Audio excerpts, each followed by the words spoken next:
Hey, are you quitting your job? Like, for real? Have you thought about it? Sure ka na ba talaga na magre-resign ka na? Like, I quit. I quit. Resign agad-agad? Hey, before you do that, ask yourself first. Am I really ready for what's next? Hi, I'm Teen, and welcome to Teen Inspired Stories, where we can get real about my stories, our struggles, our journeys together, our success, and of course, our healing. So for today's topic, I wanted to discuss the 5 questions that you need to ask before you send your resignation letter, before you quit your job.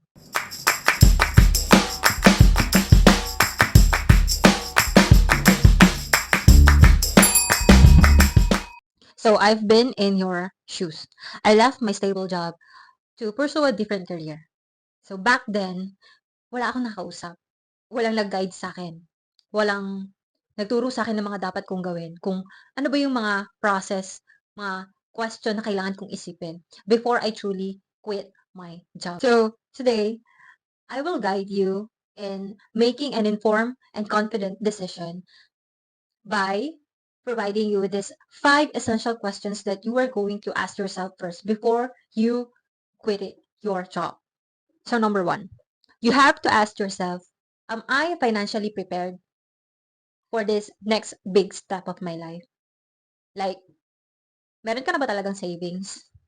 Meron ka bang naipon at least 6 to 12 months na magko-cover lahat ng expenses mo bago ka mag-quit ng trabaho mo, bago ka mag-resign? Okay? Ask yourself that. Meron ba akong gagastusin for the next 6 to 1 year of my life na wala ako or naghahanap pa ako ng trabaho? Kasi napaka-importante nun. Paano ka makakapagsimula sa next na career mo kung wala kang ipon? Nakakatakot gawin. So, if you're going to ask me, based on my experience, nung nag-quit ako ng job ko, wala akong ipon. Okay? Wala akong ipon, guys. Kumbaga kung ano yung huling sahod ko, yun lang yun. Yun lang yung huling tirang pera.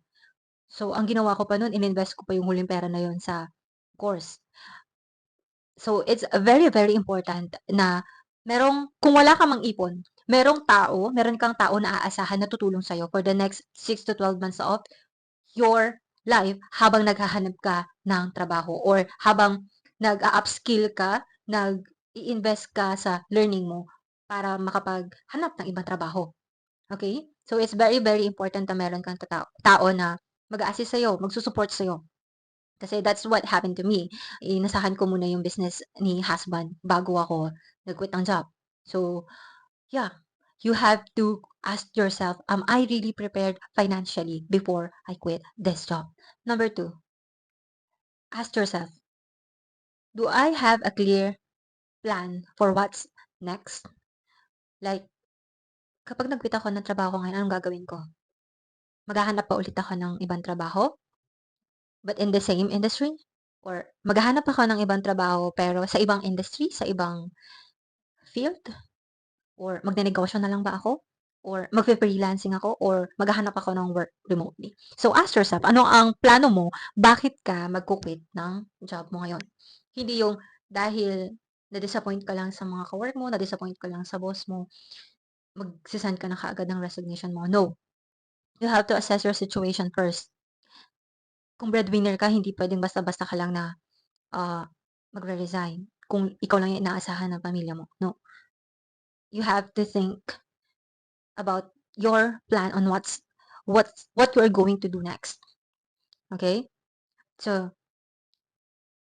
based on my experience, isang taon or mahigit pa yung preparation ko. Kasi nakasense sa mind ko kung anong gusto kong gawin.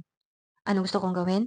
Ah, Gusto kong mag-work online nang hindi ko na kailangan lumabas ng bahay. Kasi, um, pandemic pa nun. That's 2020 ako, nung pandemic kasi, parang na-open yung mind ko na, ah, puwede ba ako magtrabaho ng hindi na kailangan lumabas ng bahay? So, yun, dun ko inaral mag-work, ah, inaral yung industry ng freelancing. So, isang taon at mahigit. So, hindi basta-basta din yung process ko. Hindi basta-bastang nag-quit ako agad ng trabaho ko, no. Pinag-isipan ko maigi, nag-prepare ako, minanifest ko, pray ko kay God kung ito ba yung path na para sa akin. Kasi taon-taon na lang for the 9 years of my life, lagi kong tinatanong, papaganito na lang ba yung buhay na gagawin ko for the rest of my life? Magtuturo na lang ba ako? Mamamatay ba akong teacher? So, lagi akong may what if. So, nung pandemic, yun yung turning point ko. Yun yung nagpabago ng perspective ko na napakaikli ng buhay. Napakaikli ng buhay kung hindi ko gagawin yung mga bagay na gusto ko. And, yun nga, turning point ko, kasi dun na-ignite yung kagustuhan ko na mag-try naman ng ibang industry. Okay? So, yun yung, aside from thinking, minanifest, pinag-pray, of course, inaral ko yung industry na gusto kong pasukan. So, ganun din yung gawin nyo.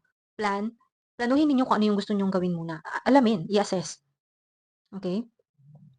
Kung gusto mong lumipat ng industry, aralin mo yung industry na aralin mo yung skills na kailangan ng industry na yun. Kung gusto mong mag-business, mag-start ka na paunti-unting aralin kung ano yung business na gusto mong pasukin. And then, follow yung mentors na or successful business people under that industry. Ganun. Okay? So next, ask yourself, what skills or talents that I have right now to leverage in my next role? So, kumbaga, i-assess mo kung ano yung mga skills na meron ka ngayon na pwede mong magamit sa next na opportunity na ina-afteran mo. Let's say, for example, uh, gusto mong nasa banking ka ngayon, tapos gusto mong mag-transition into freelancing. So, kung may alam ka na sa mga numbers, 'di ba? Kung may alam ka na sa accounting, syempre madadala mo 'yan sa freelancing or online job kasi most companies naman ay kailangan ng isang accountant or kailangan ng isang tao na marunong sa payroll, marunong sa bookkeeping, ganyan. So, i-assess mo yung skills na meron ka ngayon kung yung industry na papasukan mo is align ba yung skills na meron ka ngayon?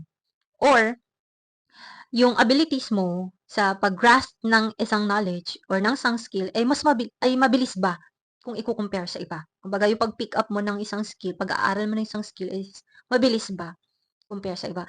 I do believe na lahat naman ay natututunan. It just need to, kailangan mo lang talaga ng bigyan siya ng oras. You have to put in the work and at the same time put patience on it. Okay? So, nung pinasok ko yung industry ng freelancing, guys, iba yung skills na kailangan dito. Okay? Ang baon ko lang from teaching is yung confidence siguro kasi nasanay na ako na nagsasalita ako sa, to people, to parents, to stakeholders, and of course to the students. So, yung confidence na meron ako, yun yung nadala ko. And then, and at the same time, yung work ethics na meron ako habang nagtatrabaho ako sa government, yun, nadala ko yun. Napakalaking bagay nun. Kasi yun nga, patience talaga yung kailangan mo when you are working remotely. At saka, discipline. Kapag wala kang discipline, hindi ka magtatagal dito. Okay? So, nadala ko yung mga values na yan. Pero yung skills, inaral ko yung skills, guys. Kasi ibang-iba. Iba yung skills ng teaching sa skills na kailangan mo sa online job. Lalo na kung ibang industry yung pupuntahan mo, hindi rin naman online teaching. Okay? So, kung ibang industry yung pupuntahan mo, kailangan aralin mo kung ano yung skills na kailangan nun. Invest in your learning and in your skills. Mag-invest ka rin talaga sa sarili mo. Nag-invest din ako ng literal na pera. Bumili ako ng mga courses. Okay? So, yeah. Assess yourself, assess your skills right now, your abilities right now. If yung industry na pupuntahan mo, akma ba, align ba? Kung hindi, you have to upskill. Okay, number 4. You have to ask yourself, what am I leaving behind? So, itanong mo yung sarili mo, ano ba yung maiiwanan ko kapag nag-quit ako sa trabaho na to? Okay? So, syempre, iiwanan mo yung mga perks, yung mga benefits na natatanggap mo dyan, maiiwanan lahat yan. Lalo na kapag um, nasa government ka or nasa private institution ka pero regular ka na dyan, syempre lahat ng perks niya, lahat ng mga benefits na nakukuha mo dyan. Iba na kapag magpapalit ka ng industry. Iba na kung magpapalit ka ng kumpanya or iba na kapag magpapalit ka ng type of work. So, lalo na kapag magbe-business ka. So, lahat ng mga perks na yan mawawala. Okay? So, you have to ask yourself, ano ba yung, be honest with yourself. Ito yung mga bagay na iiwanan ko. Kaya ko ba itong i-let go?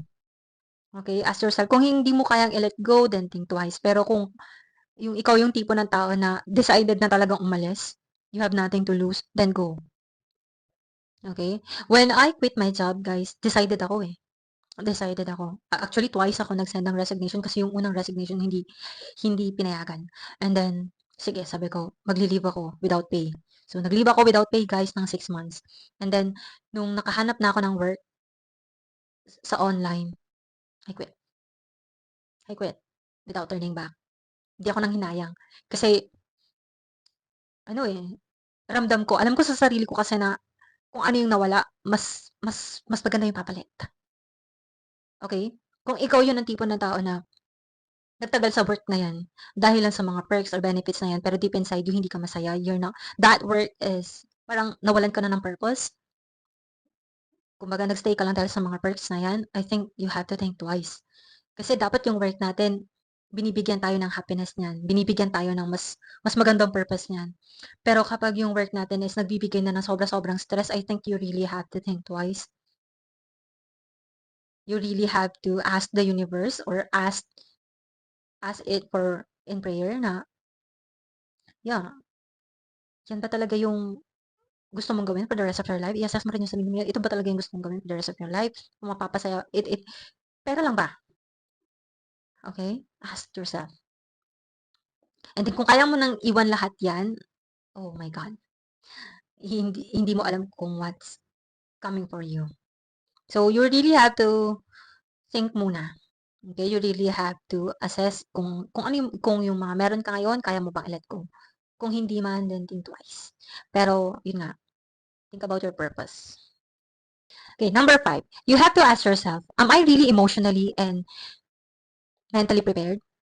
Kasi, in reality, guys, there are so much rejection outside your comfort zone. Okay? You have to remember na mas marami ang rejection sa labas compared sa comfort zone mo. Now, kung hindi ka mentally and emotionally prepared, hindi ka, babalik ka. Babalikan mo yung dating nakagawian mo. At manghihinayang ka, lalo na kapag nakapag-quit ka na ng job mo. So, kailangan, prepared yung heart mo, talagang gusto mo. Ginusto mong umalis. Ginusto mong, you know, may mabago sa buhay mo.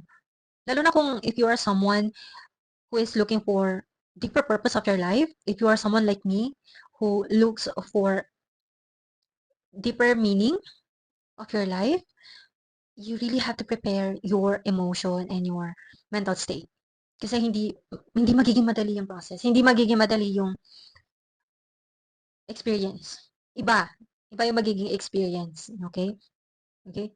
So, you really have to prepare your emotional state and your mental state before you quit your job. Kasi, yeah. If you found this video helpful, please don't forget to subscribe. Give this channel a like and thumbs up. And if you're really thinking about quitting your job, I'd love to hear your story. Please comment down below.